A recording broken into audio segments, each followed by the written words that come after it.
ಕೋಲಾರದ ಮೊರಾರ್ಜಿ ದೇಸಾಯಿ ವಸತಿ ಶಾಲೆಯಲ್ಲಿ ಶೌಚಾಲಯವನ್ನು ಸ್ವಚ್ಛಗೊಳಿಸೋದು ಮತ್ತು ಮಲಗುಂಡಿಗೆ ವಿದ್ಯಾರ್ಥಿಗಳನ್ನು ಇಳಿಸಿದ್ದು ಈ ಪ್ರಕರಣ ಭಾರಿ ಸದ್ದು ಮಾಡಿತ್ತು. ಈಗ ಕೇಂದ್ರ ಸಚಿವ ನಾರಾಯಣಸ್ವಾಮಿ ಅವರು ಅಲ್ಲಿಗೆ ಭೇಟಿ ಕೊಟ್ಟಿದ್ದಾರೆ. ಅಲ್ಲಿನ ಸಿಇಒ ಮತ್ತು ಅಲ್ಲಿನ ಸಿಬ್ಬಂದಿಗಳನ್ನು ತೀವ್ರ ತರಾಟೆಗೆ ತಗೊಂಡಿದ್ದಾರೆ. ಮಕ್ಕಳಿಂದ ಹೀಗೆ ಮಾಡಿಸೋದು ಸರಿನಾ ಅಂತ ಅಂದ್ಬಿಟ್ಟು. ಇನ್ಫ್ಯಾಕ್ಟ್ ನಾನು ಆಗಲೇ ಹೇಳ್ತಾ ಇದ್ದೆ, ತೀರಾ ಪ್ರಜ್ಞಾವಂತ ನಾಗರಿಕ ಸಮಾಜ ತಲೆ ತಗ್ಗಿಸುವಂತಹ ಸುದ್ದಿ ಇದು. ಕೇಂದ್ರ ಸಚಿವ ಎ ನಾರಾಯಣಸ್ವಾಮಿ ಅವರು ನಮ್ಮ ಜೊತೆಗಿದ್ದಾರೆ. ಹಾಸ್ಟೆಲ್ ವಿಸಿಟ್ ಮಾಡಿದ್ದೀರಿ, ಮಕ್ಕಳಿಗೆ ಶಾಲೆಗೆ ಸೇರುವ ಒಬ್ಬ ವಿದ್ಯಾವಂತ ಆಗಬೇಕು, ಸಂಸ್ಕಾರ ಕಲಿಬೇಕು ಅಂತ ಕ್ಷಣದಲ್ಲಿನೇ ನರಕದ ದರ್ಶನ ಆಗ್ತಾ ಇದೆ ಮಕ್ಕಳಿಗೆ. ರಾಜ್ಯ ದೇಸಾಯಿ ಶಾಲೆಗಳಲ್ಲಿ ನರಕದ ದರ್ಶನ ಆಗ್ತಾ ಇದೆ ಅಂತ ಹೇಳ್ತಾರೆ. ಇಡೀ ಸಮಾಜದ ಎಲ್ಲ ವರ್ಗದ ಜನ ತಲೆ ತೆಗೆಸ್ಕೊಂಡ ರೀತಿ ಈ ಘಟನೆ ನಡೆದಿದೆ. ಈ ಘಟನೆ ಕೇವಲ ಈ ಶಾಲೆಗೆ ಸೀಮಿತ ಆಗಬಾರ್ದು, ಮುಚ್ಚಾಕುವಂತ ಕೆಲಸ ನಡೆದಿದೆ.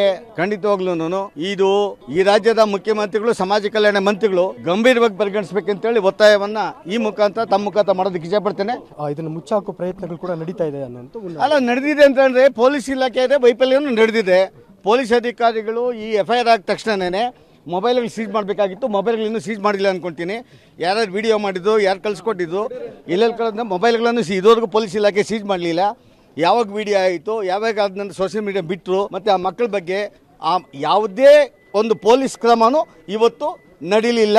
ಅಧಿವೇಶನ ಇದೆ ಅನ್ನೋ ಕಾರಣಕ್ಕೆ ಸ್ಥಳೀಯ ಶಾಸಕರು ಈ ಪ್ರಕರಣವನ್ನು ಮುಚ್ಚಾಕೋ ಪ್ರಯತ್ನ ಮಾಡಿದ್ರು ಅನ್ನೋ ಆರೋಪ ಕೇಳಬರ್ತದೆ. ಅಲ್ಲ, ಖಂಡಿತವಾಗ್ಲೂ ಶಾಸಕರಿಗೆ ಜವಾಬ್ದಾರಿ ಇದೆ. ಕೇವಲ ನಿನ್ನ ಕ್ಷೇತ್ರ ಅನ್ನೋದಕ್ಕಿಂತ ಈ ಒಂದು ಸಂಸ್ಥೆಗಳನ್ನ, ಶಿಕ್ಷಣ ಸಂಸ್ಥೆಗಳನ್ನ ಸರಿದಾರಿಯಲ್ಲಿ ಮಾಡೋದು ನಮ್ಮೆಲ್ಲ ಜವಾಬ್ದಾರಿ ಇದೆ. ಮಾಡಿದ್ರೆ ಅಪರಾಧ ಆಗ್ತದೆ. ಅದು SIT ತನಿಖೆಯಲ್ಲಿ ಹೊರಗಡೆ ಬರಲಿ. ಇದಿಷ್ಟು ಕೇಂದ್ರ ಸಚಿವರು ಆಗಿರ್ತಕ್ಕಂಥ ಎ ನಾರಾಯಣಸ್ವಾಮಿ ಅವರ ಮಾತು. ಅಂದರೆ ಈ ಒಂದು ಪ್ರಕರಣ ಏನಿದೆ ಇದು ಸಂಪೂರ್ಣ ತನಿಖೆ ಆಗಬೇಕು, SIT ತನಿಖೆ ಆಗಬೇಕು ಅನ್ನೋಂಥ ಒತ್ತಾಯ ಸದ್ಯ ಕೇಂದ್ರ ಸಚಿವ ಎ ನಾರಾಯಣಸ್ವಾಮಿ ಅವರದ್ದಾಗಿರ್ತಕ್ಕಂಥದ್ದು. ಕ್ಯಾಮರಾಮನ್ ಮದನ್ ಜೊತೆ Ravi, public TV, Kolar.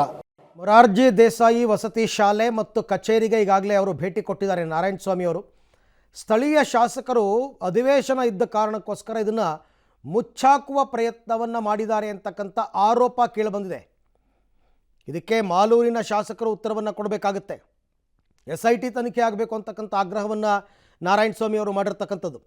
But SIT ತನಿಖೆ ಒಂದು ಕಡೆ ಇರಲಿ, ಬಟ್ ವಿದ್ಯಾರ್ಥಿಗಳನ್ನು ಈ ರೀತಿ ಬಳಸ್ಕೊಂಡಿರೋದು ನೋಡಿ, ಒಂದಲ್ಲ ಎರಡಲ್ಲ. ನಾನು ಆಗಲೇ ಹೇಳಿದೆ, ಒಂದು ಈ ಥರ ಮಲದ ಗುಂಡಿಗೆ ಇಳಿಸಿರ್ತಕ್ಕಂಥದ್ದು, ಎರಡನೇದು ವಿದ್ಯಾರ್ಥಿನಿಯರು ಮಲಗಿರಬೇಕಾದ್ರೆ ಕದ್ದು ಮುಚ್ಚಿ ವಿಡಿಯೋ ಮಾಡಿರ್ತಕ್ಕಂಥದ್ದು.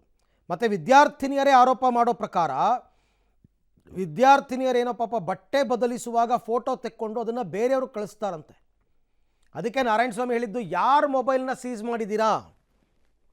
ಆರೋಪ ಕೇಳುವಂತಲ್ಲಪ್ಪ, ಯಾರ ಮೊಬೈಲನ್ನು ನೀವು ಸೀಸ್ ಮಾಡಿದ್ದೀರಾ ಇಲ್ಲಿ ತನಕ? ಪೊಲೀಸರ ಕ್ರಮ ಶೂನ್ಯ. ನಿನ್ನೆನೋ ಒಂದು ಇಬ್ಬರನ್ನ ಅರೆಸ್ಟ್ ಮಾಡಿದ್ದಾರೆ, ಇಬ್ಬರು ನಾಪತ್ತೆ ಆಗಿದ್ದಾರೆ, ಅದು ಬೇರೆ ವಿಚಾರ. ಆ ಭಾರತಮ್ಮ ಅಂತ ಅಂದ್ಬಿಟ್ಟು ಪ್ರಿನ್ಸಿಪಲ್ ಒಬ್ಬರಿದ್ದಾರೆ, ಮತ್ತು ಇನ್ನೊಬ್ರು ಯಾರೋ ಮುನಿಸ್ವಾಮಿ ಅಂತ. ಓಕೆ, ಈ ವಿಚಾರಕ್ಕೆ ಸಂಬಂಧಪಟ್ಟಂತೆ ಮತ್ತಷ್ಟು ಮಾಹಿತಿ ನನ್ನ ಕೊಲೀಗ್ ರವಿ ಅವರಿಂದ ಪಡ್ಕೊಳ್ಳೋಣ. ರವಿ, ಈಗ ನಾರಾಯಣಸ್ವಾಮಿ ಅವರು ಕೇಂದ್ರದ ಸಚಿವರು ಭೇಟಿ ಕೊಟ್ಟಾಗ ಏನೇನು ಸತ್ಯಾಂಶಗಳು ಅವರಿಗೆ ಗೊತ್ತಾಗಿದೆ, ಏನೇನು ಮಾತನಾಡಿದ್ದಾರೆ, ಏನು ಆರೋಪಗಳು, ಯಾರ ಮೇಲೆ ಆರೋಪಗಳು ಅಂತ?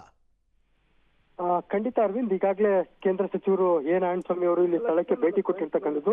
ವಸತಿ ನಿಲಯದಲ್ಲಿ ಸಂಪೂರ್ಣವಾದ ಮಾಹಿತಿಯನ್ನ ಅಧಿಕಾರಿಗಳು ಜೊತೆಗೆ ವಿದ್ಯಾರ್ಥಿಗಳಿಂದ ಪಡಿತಾ ಇರ್ತಕ್ಕಂಥದ್ದು. ಈಗಾಗಲೇ ಅಧಿಕಾರಿಗಳು ಅವರಿಗೆ ಸೂಚಿಸಿರೋ ಪ್ರಕಾರ ಸರ್, ಇದು ಘಟನೆ ನಮ್ಗೆ ತಡವಾಗಿ ಬೆಳಕಿಗೆ ಬಂತು ಅನ್ನೋ ಒಂದು ಮಾಹಿತಿಯನ್ನ ಸದ್ಯಕ್ಕೆ ಅಧಿಕಾರಿಗಳು ಕೊಡ್ತಾ ಇರ್ತಕ್ಕಂಥದ್ದು. ಆದ್ರೆ ಸಚಿವರು ಈ ವಿಚಾರಕ್ಕೆ ಗರಂ ಆಗಿ ಅಧಿಕಾರಿಗಳನ್ನ ತೀವ್ರ ತರಾಟೆಗೆ ತೆಗೆದುಕೊಂಡ್ರು. ಅಂದ್ರೆ ಈಗಾಗಲೇ ಏನು ಇಲ್ಲಿನ ಅಧಿಕಾರಿಗಳ ಗಮನಕ್ಕೆ ಬಂದಿದ್ರು ಕೂಡ ಅವರು ಇದನ್ನ ಮುಚ್ಚಿಡುವಂತ ಪ್ರಯತ್ನ ಮಾಡ್ತಾ ಇದ್ದಾರೆ. ಸಮಾಜ ಕಲ್ಯಾಣ ಇಲಾಖೆ ಜಂಟಿ ನಿರ್ದೇಶಕರು ಅಂದ್ರೆ JD ಅವರು ಕೂಡ ಈ ಪ್ರಕರಣವನ್ನ ಮುಚ್ಚಾಕೋ ಪ್ರಯತ್ನ ಮಾಡ್ತಾ ಇದ್ದಾರೆ. ಜೊತೆಗೆ ಅಧಿಕಾರಿಗಳ ಗಮನಕ್ಕೆ ಬಂದಿದ್ರು ಕೂಡ ಈ ಒಂದು ಘಟನೆಯಲ್ಲಿ ಅಧಿಕಾರಿಗಳ ವೈಫಲ್ಯ ಎದ್ದು ಕಾಣ್ತಾ ಇದೆ. ಹಾಗಾಗಿ SIT ತನಿಖೆಗೆ ಒಳಪಡಿಸಬೇಕು ಅನ್ನೋ ಒಂದು ಒತ್ತಾಯವನ್ನ ಸದ್ಯಕ್ಕೆ ಇಲ್ಲಿ ಮಾಡ್ತಾ ಇರ್ತಕ್ಕಂಥದ್ದು.